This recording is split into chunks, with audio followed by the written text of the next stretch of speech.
All right. Hi, all. Welcome to the Creative Entrepreneur panel. We have an awesome group with you today, and I'm super excited to introduce you to them. So here we have, I'll show you, Trisha. Trisha Oken is lead UX and service designer and has so much to say about UX, design, and a very diversified background with a ton of wisdom and expertise. And we have Michelle Berdinis, trademark attorney, has amazing LinkedIn posts that I was just praising her about because there's so much value in knowing how to protect our clients and how to protect the brands that we're crafting. It's extremely important. We have a lot to share with you today.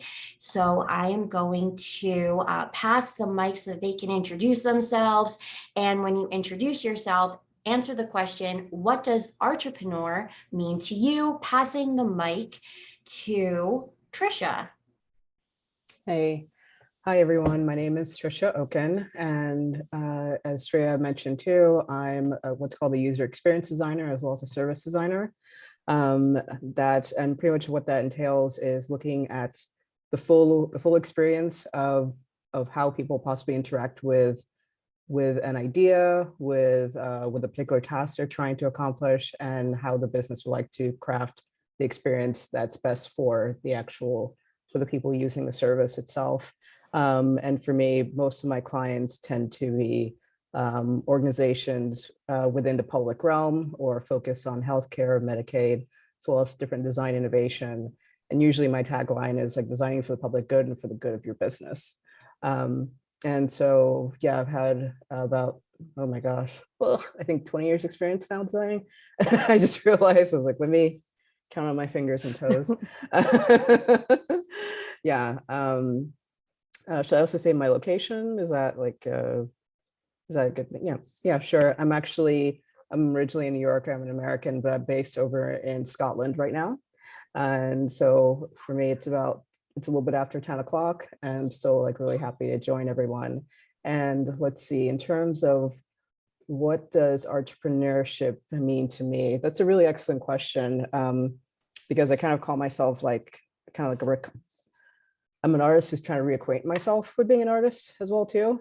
I'm starting to like redevelop an art practice in terms of photography. My undergraduate was in photography, and I'm trying to get back into making conceptual art as well too. So, and just developing an art practice and this whole idea of like physically making things too. So I'm getting back to being a physical like artist as well as like being a designer, and trying to integrate those two. So for me, it's very literal, but there's also the whole idea of I think the next phase for myself in the next few years is trying to possibly make a shift to where I'm like half designer, half artist, and how can I possibly start to make money on making my art as well too. So and what does that entail? How does that affect things? And how do I then start to market myself as an artist? Because I'm used to doing that as a designer. So how does that change? But yeah, so it's a very interesting place to be right now. And I'm starting to get dirty again and making like, so what are called cyanotypes, which are essentially those blue old photographs that you've seen in like history books and things like that. I'm starting to like make work like that again in printmaking. So yeah. Sorry, did I quite answer the question? Or Yeah, Trisha, that was great. I love your tagline. That is a real sleek tagline, and I love all of your goals. Super excited to dive into that. I'm going to pass the mic to Michelle, and please answer the question, what does Artrepreneur mean to you? Hey everybody, I'm Michelle. I am a trademark lawyer, and you may wonder what Artrepreneur means to somebody who's a lawyer. But it was really great when I was with a firm. I was a partner with a firm for decades, and then both my kids graduated from college and I stopped hemorrhaging tuition, and I had other opportunities. And one of the things I was really interested in doing was using user interface, using color, using copy that is not written the way most people would think a lawyer talks, in order to engage with clients in a way that meets them much more where they are, rather than expecting them to come to where I am in my world of legal stuff.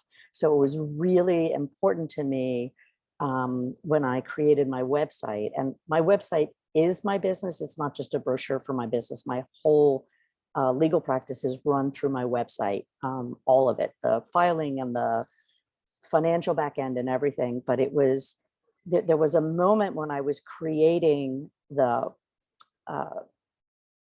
just the documentation for the website, where I had to have what was on the page, and the copy needed to be upbeat and punchy and funny and interesting and engaging.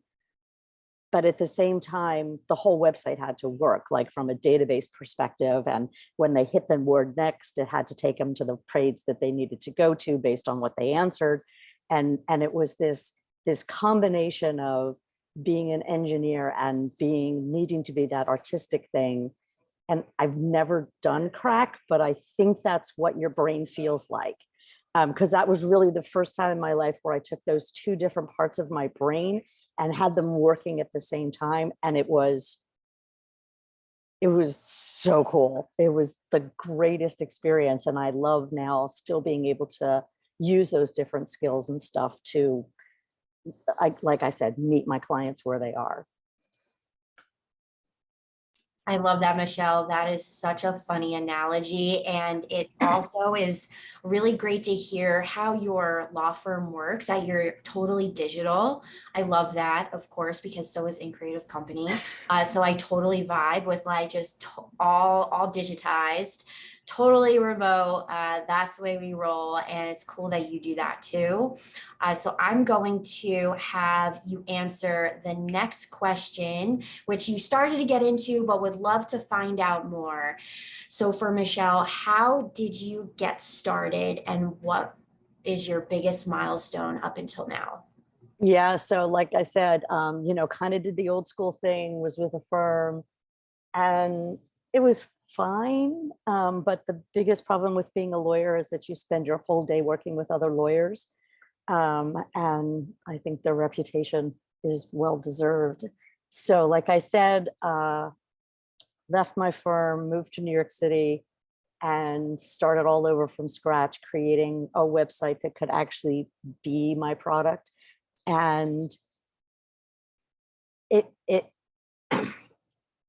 I would say the biggest milestones were launching. That was huge. But then when I got back to the point where I was supporting myself in the manner to which I had become accustomed, I was used to just sort of getting that regular paycheck, for decades and decades, just in it comes, and it comes, and it comes. And now here I am on my own. And when it really started to turn around and I was paying myself a salary every month, I don't know, it felt like an achievement. Like I was already in my late 50s by that point, but it felt so much better than everything I'd done before. I love that. And we definitely strive for that too. That is such a huge achievement, especially because it's not easy to get that. It's not. Yeah, and yeah. you did it. So thank Yeah. you for my inspiration for like being able to do that, because that's a huge feat. And I'm gonna pass the mic to Trisha to hear more about how you got started and what are your biggest milestones up until now. Yeah, so for me, and by the way, Michelle, that was really inspiring to hear because that's something that like some folks tend to battle with. Even it's just like the whole idea of like regulation of cash flow and enough to like, especially in terms of like replacing like the salaried income, et cetera, et cetera.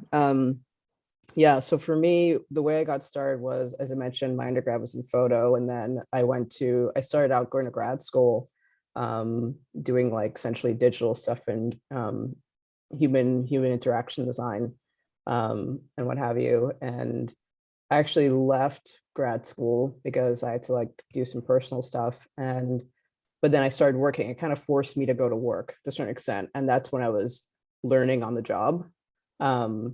in terms of just like even back, I only did like print or graphic design back then.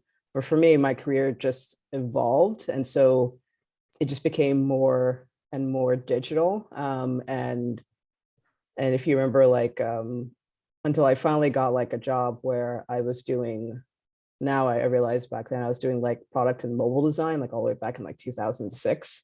If you guys remember, do you remember like ringtones and wallpapers and stuff like that?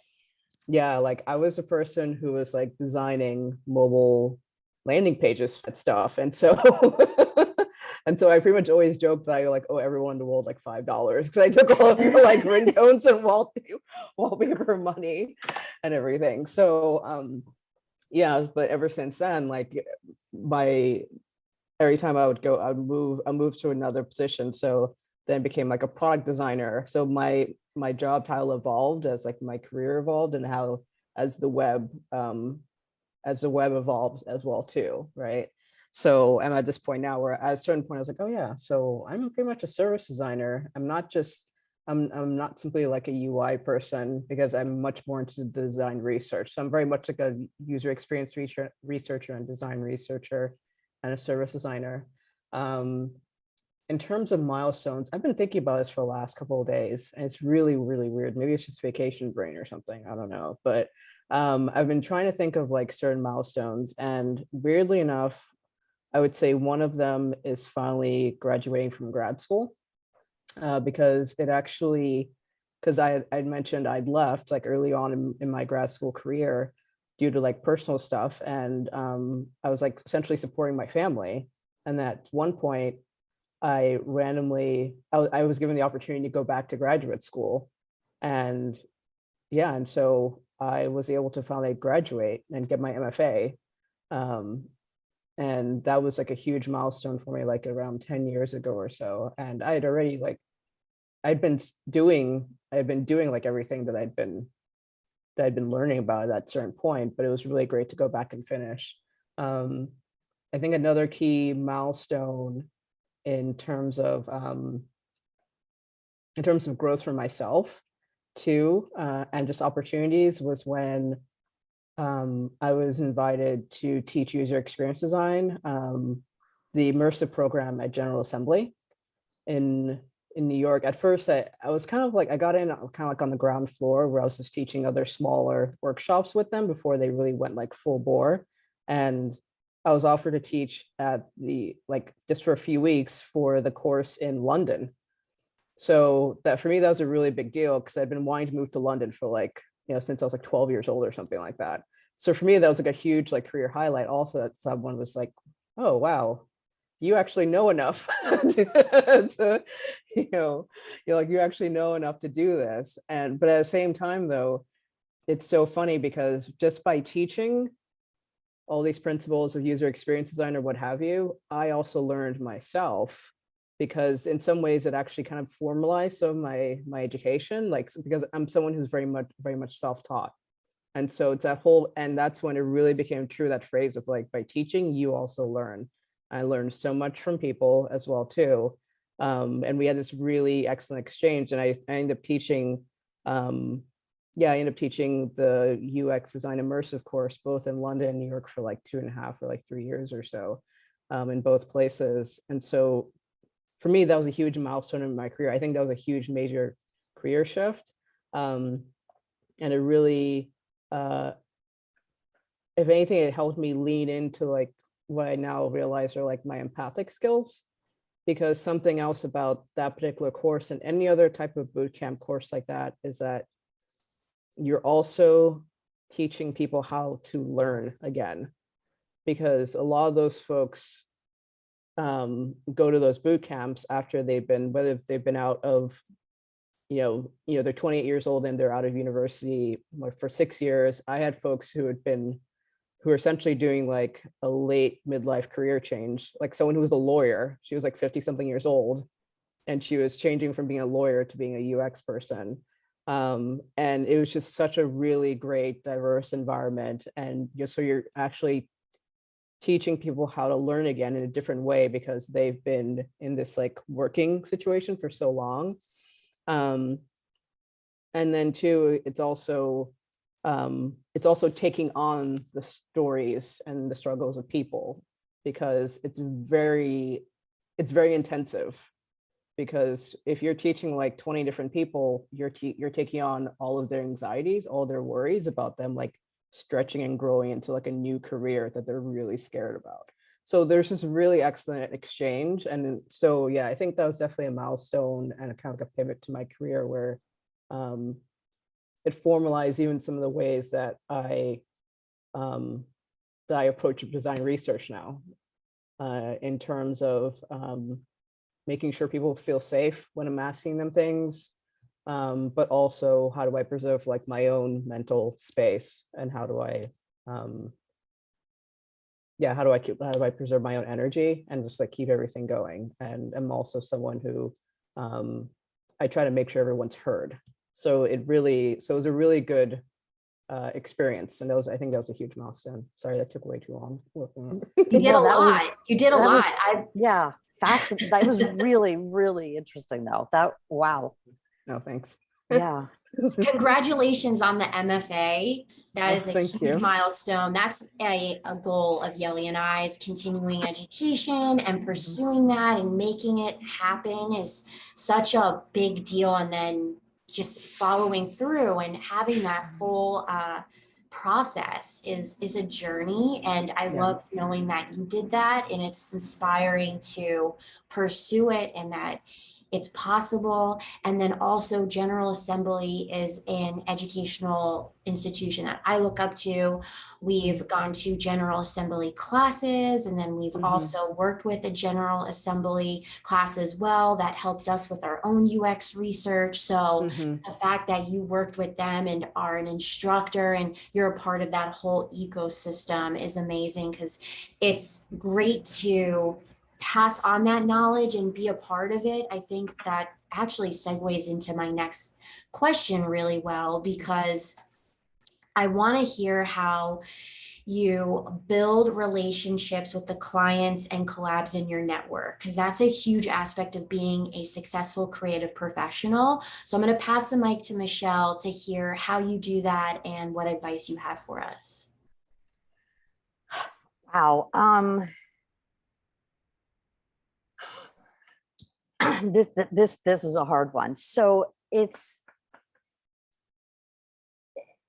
guess the answer is I have no idea.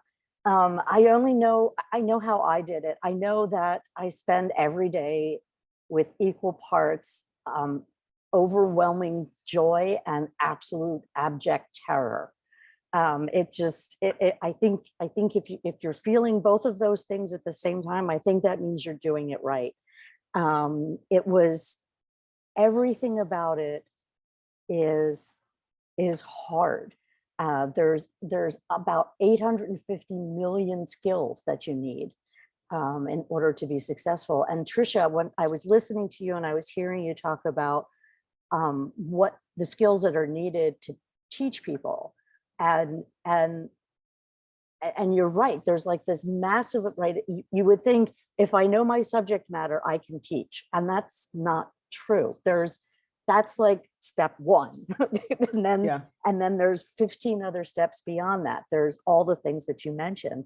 The ability to explain something that you know really well, that there's a lot of people who just do not have that. And then the ability to get inside the other person's head and understand where they're coming from, and finding 15 different ways to explain the same thing, because people approach topics in different ways and understand it in different ways.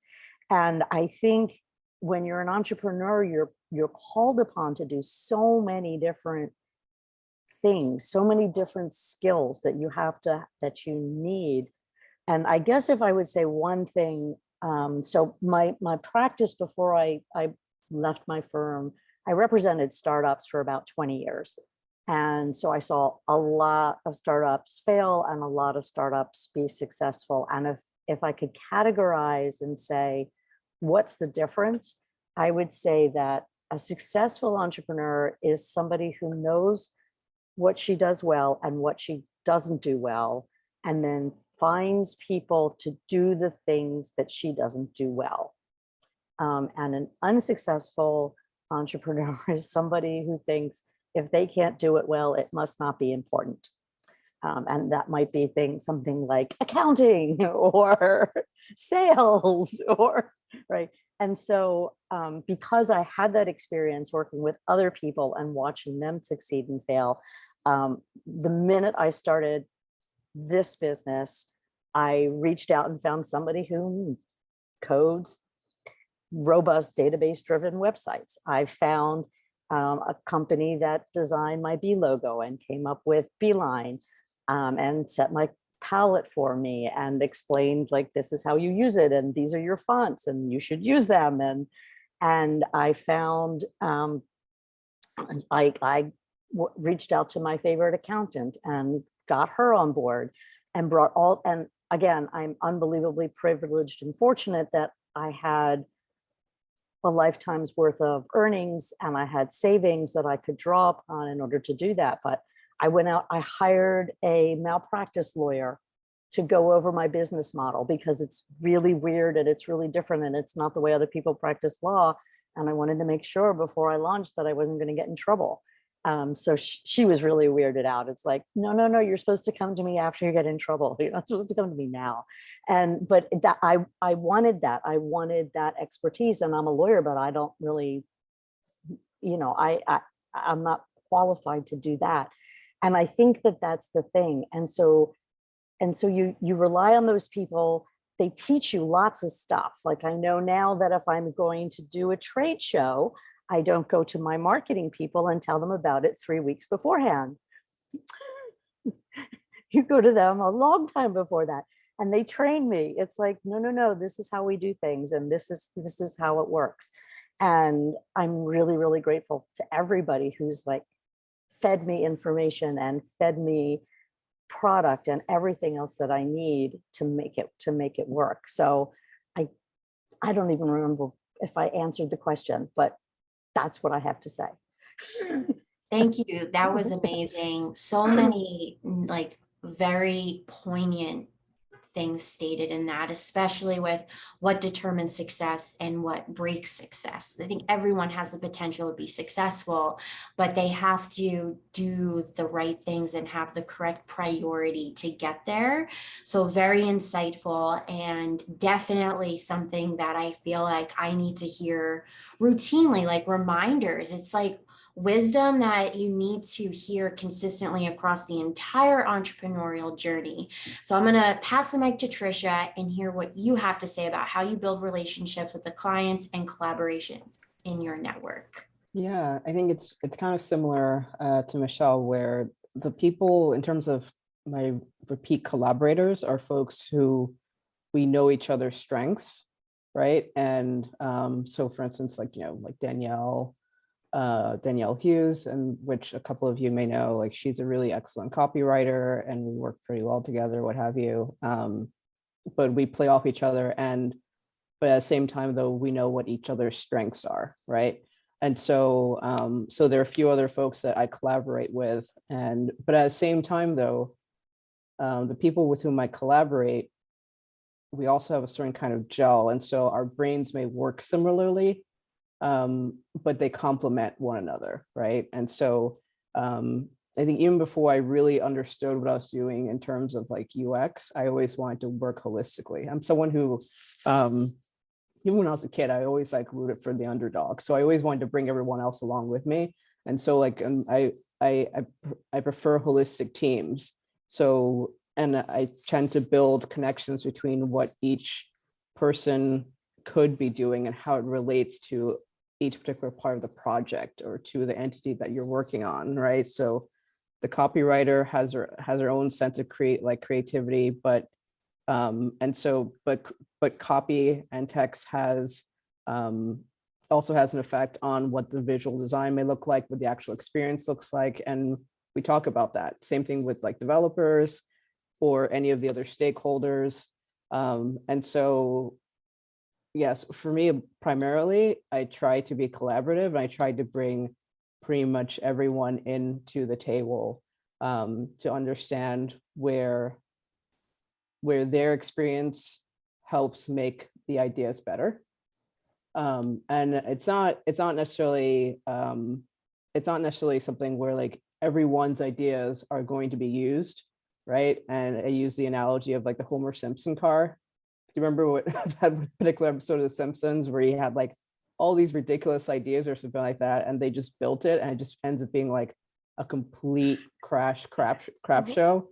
So that I use that example with folks, and they know, and they realize like, okay, so everyone's still here and they all have their opinions, but we know we have to edit, right? And we need to understand what's germane to the end product or to the end result.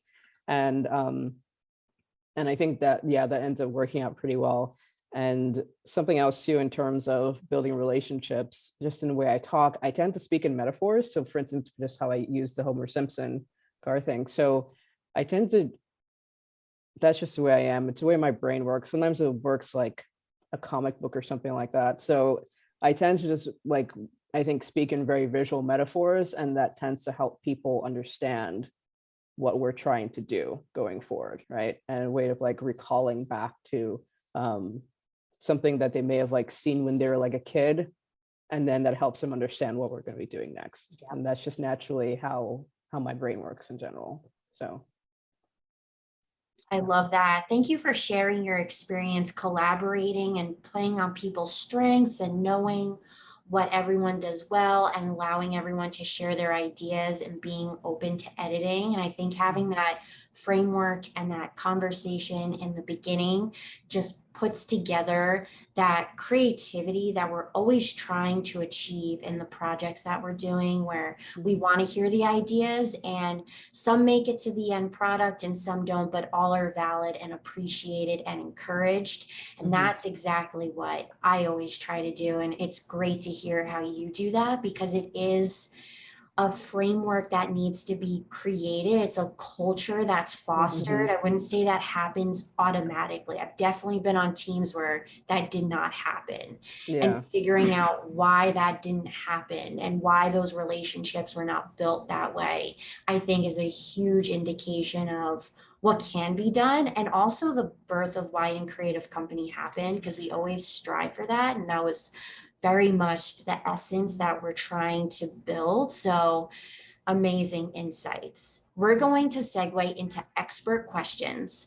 And expert questions is where we get to hear specifically the experts that we have on this panel, what they know about what they do and their industry insights. So Michelle, being a trademark attorney, we're going to chat about aftermarket changes. So Michelle, please tell me, how much control should a trademark owner have after someone buys their product? Right. So this is such a cool question. There's 3 recent examples of this that were out there in the news. So I'm going to use those to sort of explore this area. The first one was a collaboration between Lil Nas X and a company called Mischief. And they took Nike Air Max sneakers, and they bought 666 pair of those, and they modified them. They're supposed to have put a drop of human blood into the sneakers, and then they were selling them, and Nike actually turned around and made them stop. I think in that case that one was wrong. But let me tell you the other ones. And then, okay, the second one is a woman, and she was making and selling candles, and she was doing them by in used White Claw hard seltzer cans. Okay, so, and I think that was a no-no. Again, I'll come back and explain my reasoning. And then the third one, which is the most hilarious, was the Washington, D.C. Fraternal Order of Police Lodge bought 3,000 bottles of Jack Daniels and then engraved their logo onto the bottles and then basically sold them through Facebook ads. Okay, so I can't even, like, never mind the trademark issues. Can we talk about, you can't sell liquor that way, but whatever. Okay, so what's the difference here? What's the difference? So first of all, what Mischief and Lil Nas X did, that was creative. That was taking an actual product And yes, it had the Nike swoosh on it because we're actually selling Nike brand shoes, right? So it's okay that that has it has all the markings and stuff. The fact that they modified it in a way that was genuinely artistic and actually making certain statements about things that were important to both of them is really, really important. If you compare that to if I buy a car, for example, right, I can make all kinds of modifications to that car, and the car manufacturers can't do anything about that. Right, I can paint it a different color that it doesn't come in. I can change the suspension. I can, I can cut the roof off of it and put different things on there. There shouldn't be any reason in the world why anybody should be able to stop me from taking a product, an actual product that I own, and making modifications and then selling those to people. I think that's fine. And if you don't like it, then go in there and figure out a way to talk to them or bargain with them and figure out a way to do that in a way that is understanding of what their goals are. Don't just go in there and smack them down. The woman putting the candles in White Claw cans, though, that's different because she wasn't selling White Claw seltzer. She just took their packaging, right? That would be like going to See's Candy, buying a box of candy, eating all the candy, then putting your own candy in there, and then trying to sell that. And I remember decades ago, I grew up, my family was in the candy business.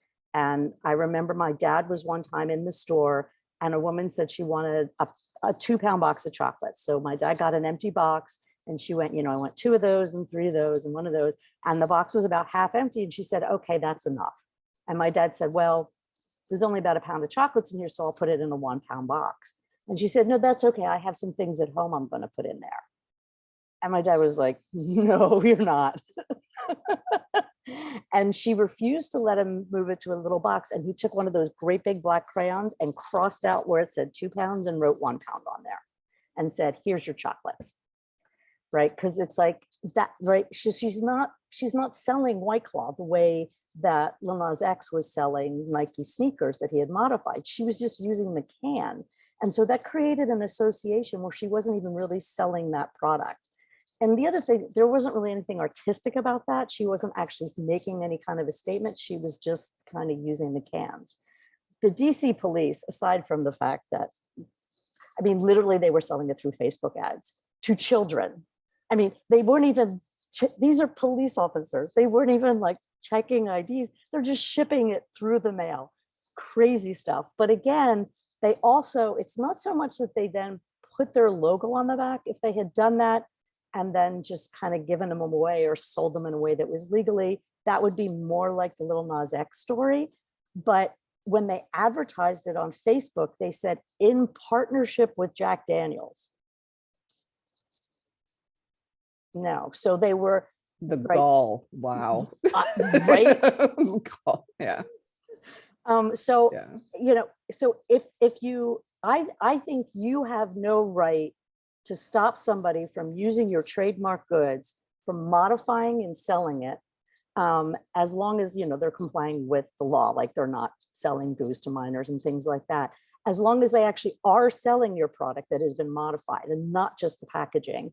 And as long as there's some creativity or statement or artistic expression that's a part of it, that's an extra added bonus. So, when I looked at those 3 different things, again, I don't even understand why Nike did what they did. I mean, that's just bad PR, right?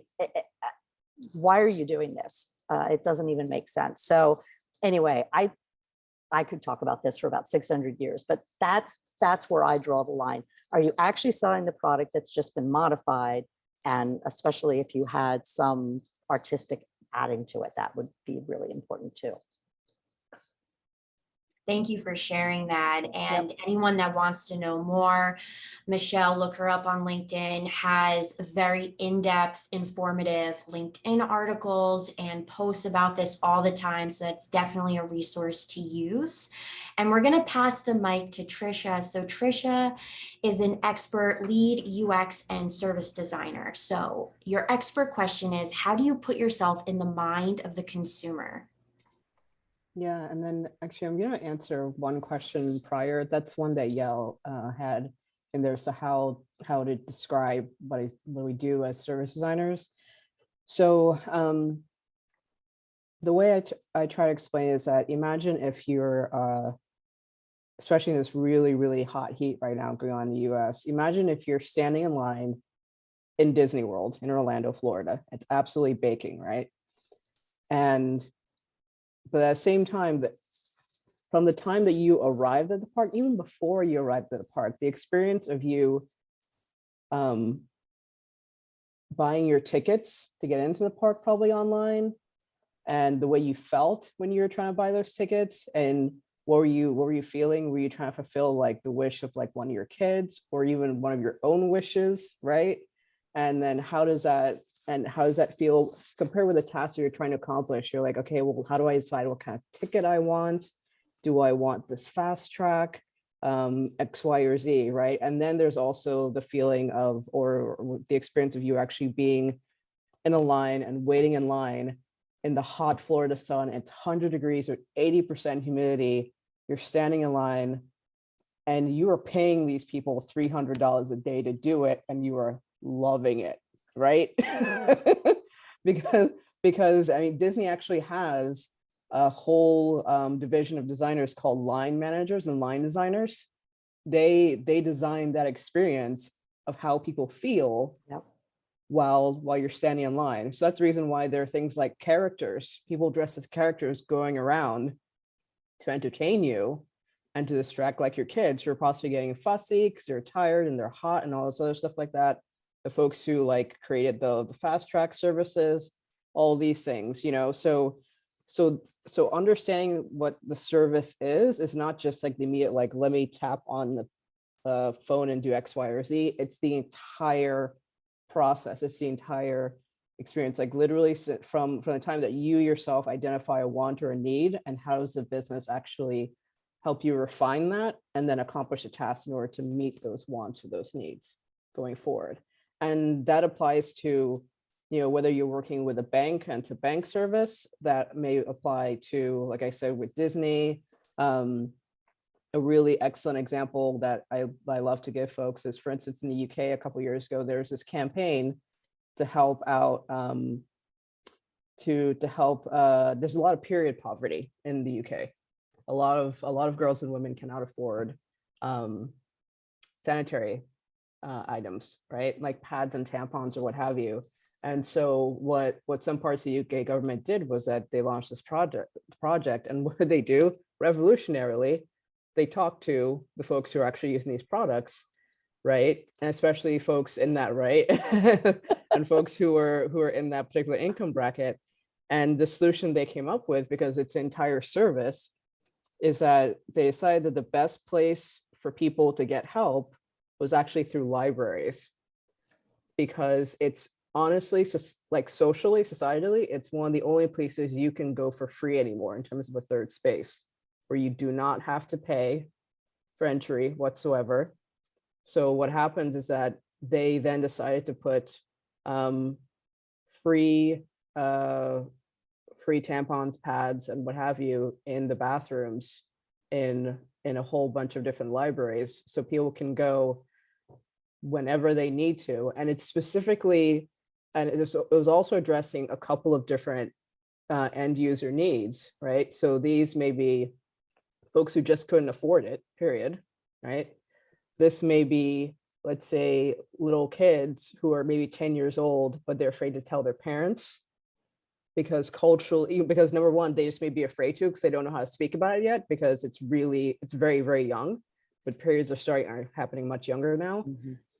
So, but it may be like a kid who's again 10, 11, 12 or so, but it may be also a cultural thing of where, oh, now you're a fast girl, like you're growing up too fast, so they may be shamed by their own families, that kind of thing.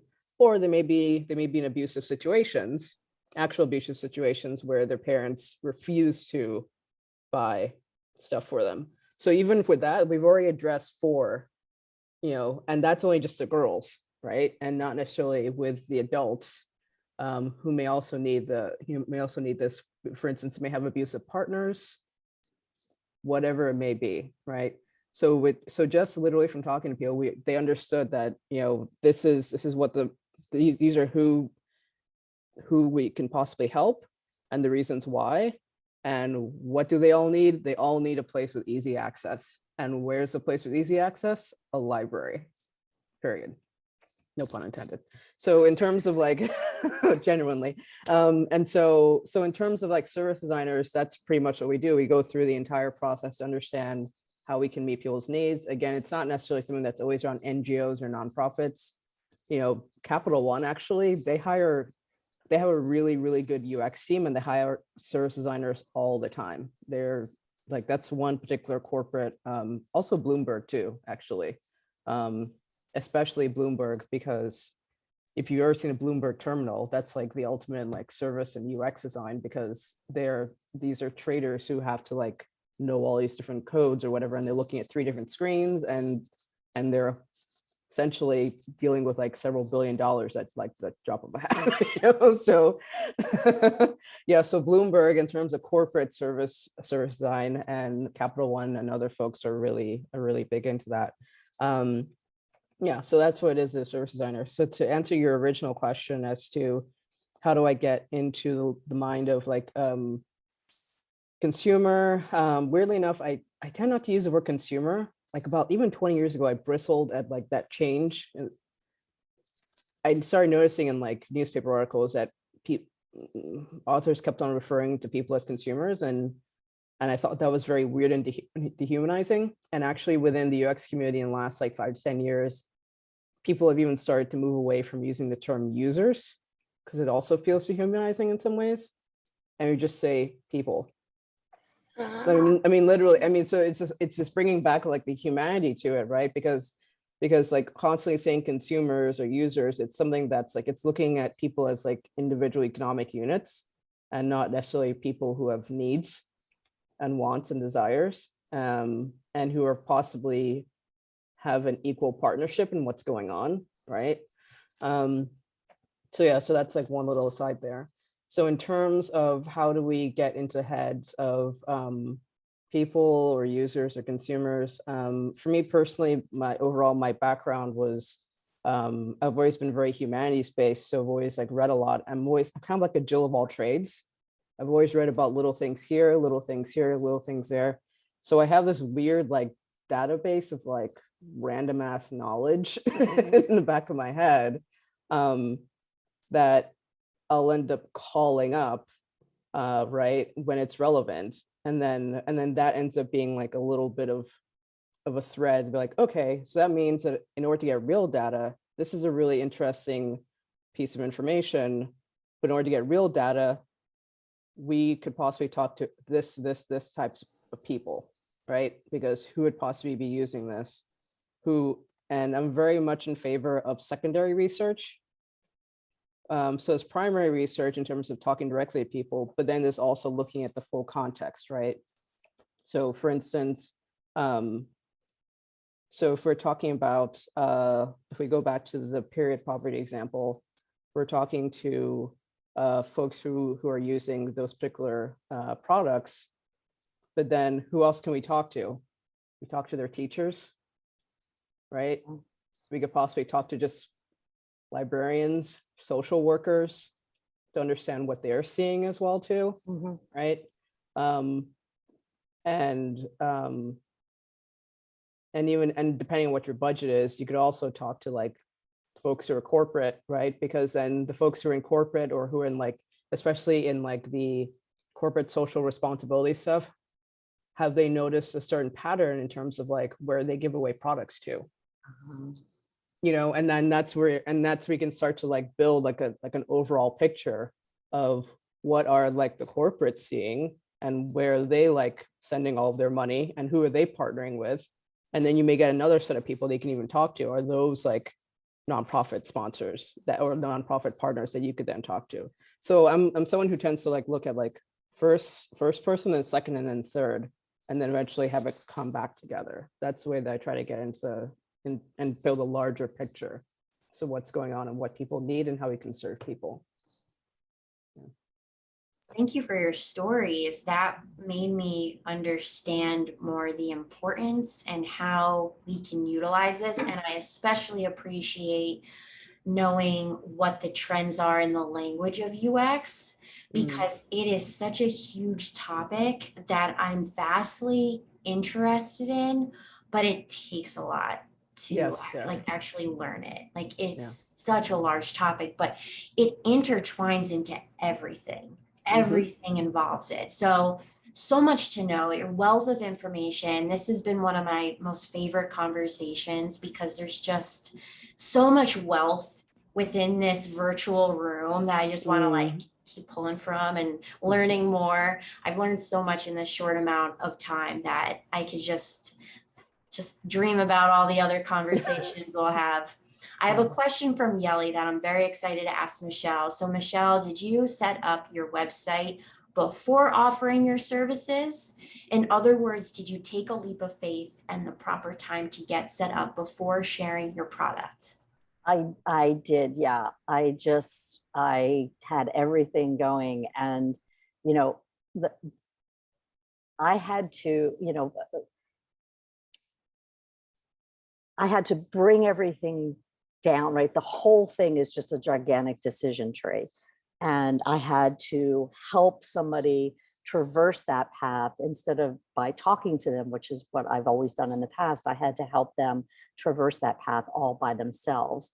And so from the user point of view, right, from the user experience point of view, I just drew on 20 years of talking to clients about this very specific topic and where are the places that they get lost and what are the questions that they always ask and how do you take them from point A to point Z and get them through that entire thing. And it was systematizing what I had personally been doing for all those years was just such an interesting experience. So I sort of gathered, Trisha, that information that you're talking about over the course of 20 years. I just sort of gathered it without even realizing that's what I was doing. But yeah, so we built the entire thing. I started in December to create the documentation. It was March before I had the documentation finished. They started coding in May. We had beta release in September and full launch by that November. So yeah, we turned the whole thing in a little less than a year. And like I said, it was so much fun. It's the coolest present I've ever bought myself. It's the present that keeps giving. Yeah, exactly. Yeah. So we're gonna wrap this up. I absolutely appreciate your time immensely. This is like the nicest thing. I absolutely love these conversations. So I'd like to hear from both of you how people can continue the conversation. How can they find you? Give me all the details because I know that whoever watches this is want to continue the conversation. So Michelle, where can people find you? How can they connect? I'm on LinkedIn. My name is on the screen there, Michelle Berdinas. And if you want to go to my website and check out the way I actually run a flat fee practice through the internet, the website is beelinelegal.com. Thank you. And Trisha, how can people connect with you and find what you do? Yeah, so I'm also on LinkedIn with my name, linkedin.com/IN/Trisha Oken. And my actual website itself is trishaoken.com. And on there, you'll see a few of my projects as well. So, yeah. Thank you. So we have been doing this Artrepreneur panel since February to July, and we have a bunch of resources. So you can find all of them on our YouTube, including this one and our past ones. So you can just like have a night in or binge watch it, or maybe just watch them in pieces, listen or watch. I feel like there's so much to learn from everyone within in Creative Company, and we are open books, and these conversations are a testament to that exactly. So check out our YouTube page in Creative Company and check out all of the creative entrepreneurs panels that we've had. We have 2 events coming up that I'm super excited about, and they're both next week. So next Friday, the 29th, Cassandra is a videographer and social strategist going to take us around Dumbo, Brooklyn, creating content. And so anyone that's in the New York City area, please come. It's a great way to connect, create, socialize, and have a good time while doing something that we all strive to do. So that is there, and you can find out more information at increative.co/events. And then the next thing is the WeWork Co-work, which is the 26th. It's next Tuesday. We will be doing a co-work session and also creating content. So we love creating content, and we give people a lot of opportunities to do so. If you're interested in both, please come. Interested in one, please come. Happy to have you and host these things for you. So looking forward to seeing you there. And we're good to go. This was a lovely conversation. Thank you so much, everybody. And